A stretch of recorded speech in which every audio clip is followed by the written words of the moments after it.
Bismillahirrahmanirrahim. Nasihat buat kita yang udah rajin ke masjid, sudah mengaku berhijrah, mulai dari menjaga perasaan orang tua. Itulah yang paling luar biasa, sunnah Nabi. Orang lain yang paling berhak kita jaga perasaannya adalah orang tua kita. Dan orang tua kita yang paling berhak untuk kita jaga perasaannya adalah ibu kita. Ibu kita. Ibu kita. Baru siapa? Baru ayah kita. Jaga perasaan ibu kita itu 3 kali lipat. Artinya apa? Maksud dari 3 kali, Nabi mengatakan ummuka, ummuka, ummuka. Artinya apa? Kata sahabat, ya Rasul, siapa yang paling pantas untuk saya berbakti? Ibumu. Terus siapa lagi ya Rasul? Ibumu. Terus siapa lagi ya Rasul? Ibumu. Maksudnya apa ibumu? Kata sahabat, kalau ibu saya misalnya jengkelin gitu, tetap ibumu. Kalau ibu saya itu orangnya ngeselin, tetap ibumu. Pokoknya apapun alasannya, ibumu dulu. Jaga perasaan ibu. Sejauh itu Islam mengajarkan akhlak kepada kita.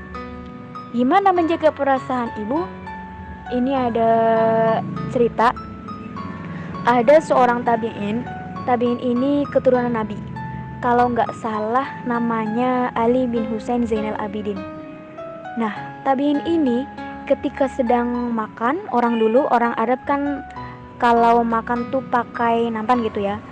Jadi makannya bareng dengan keluarga, ayah, ibu, anak tuh bareng makannya tuh. Nah, Ali ini gak pernah dia makan satu nampan dengan ibunya. Dia siapin makanan untuk ibunya, terus dia nunggu sampai ibunya selesai. Kalau ibunya sudah selesai, baru nih beliau makan. Ditanya sama orang-orang yang melihat kejadian itu, kenapa engkau tidak makan bareng dengan ibumu? Apa kata beliau? Saya khawatir ketika saya sedang makan bareng dengan ibu saya mengambil bagian dari roti yang ibu saya sebetulnya menginginkan itu. Tapi udah ada di tangan saya, sehingga apa? Sehingga ibu saya merasa harus ngalah demi saya gitu. Ibu saya merasa ingin tapi nggak tersalurkan dan segala macam gitu. Saya nggak mau itu terjadi gara-gara makan bareng dengan ibu. Terus saya mengambil bagian daging, bagian roti, bagian nasi yang ibu saya menginginkan itu. Jadi saya mending diam, tunggu aja dulu gitu. Yang mana ibu saya suka, dia biarin makan sepuasnya. Sebegitunya sahabat menjaga perasaan ibu mereka. Ada lagi tuh seorang ulama. Seorang ulama lagi ceramah kayak gini. Ulama besar loh, bukan ulama sekedar ulama kecil-kecilan di suatu masjid, itu bukan. Ini ulama besar di zamannya, sekelas dengan Imam Malik. Ulama besar lagi ngajar di masjid dan muridnya itu banyak banget. Beliau itu sangat dihormati, bahkan banyak dari murid-muridnya itu adalah ulama juga gitu. Lagi ngajar di masjid sore-sore gitu kan, tiba-tiba ibunya, karena rumahnya dekat dengan masjid, ibunya keluar terus manggil-manggil dia. Katakanlah nama ulama ini Syekh Muhammad gitu ya. Muhammad, dipanggil sama ibunya. Langsung beliau berdiri, ya ibu gitu. Ya Muhammad, kata ibunya, kasih makan ayam. Disuruh apa? Disuruh ngasih makan ayam. Bukan, ya Muhammad, beliin ibu obat buat ibu sakit gitu. Kalau itu kan penting gitu ya. Tapi apa? Ya Muhammad, siapin makanan buat ibu gitu. Itu juga penting. Ya Muhammad, masak air, ibu mau mandi, kan itu penting gitu ya. Nah, coba ini nggak penting banget perintahnya, kasih makan ayam. Coba, apakah Syekh mengatakan, ya ibu sebentar ya, ini lagi ngajar nih, ini lebih penting daripada ngasih makan ayam gitu? Nggak ada. Ibu sebentar lagi ya, tunggu sampai selesai, ibu saya lagi di dalam masjid segala macem. Itu enggak. Ketika ibunya manggil, ya Muhammad, ya ibu kasih makan ayam. Oh iya gitu.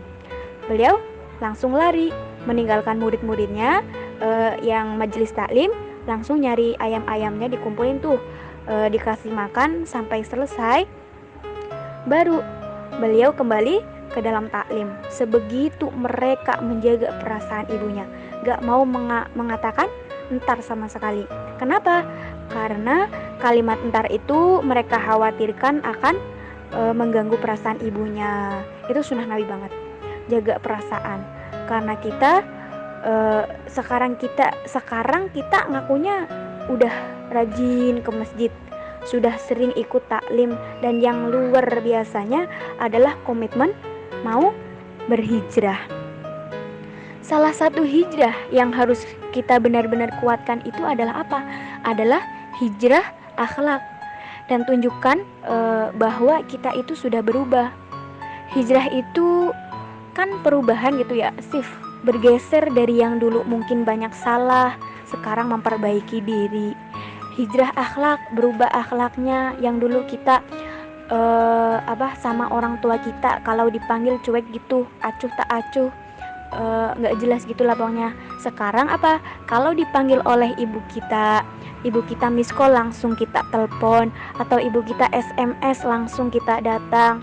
Ibu kita panggil, langsung kita hadir. Apapun yang diinginkan oleh ibu kita, gak ada yang lebih penting dari ibu. Bahkan sholat sunnah sekalipun gitu ya, ada seorang ulama sedang sholat sunnah, ibunya ketok pintu, panggil namanya Muhammad gitu. Dia dalam sholat sunnahnya mikir gini, sholat ibu, yang mana nih yang harus dipilih?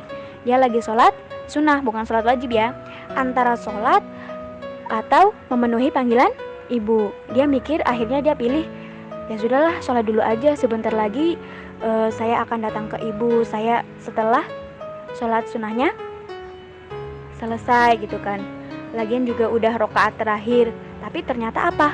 Kata para ulama, orang itu dicela oleh Allah Subhanahu wa Ta'ala dan dihukum dengan hukuman yang berat hanya gara-gara apa? Gara-gara tidak segera, bukan gak datang, cuma tidak segera datang kepada panggilan ibunya. Padahal alasannya tuh bagus banget gitu ya, alasannya baik gitu, karena pengen menyelesaikan sholat sunnahnya. Dan apa kata Nabi?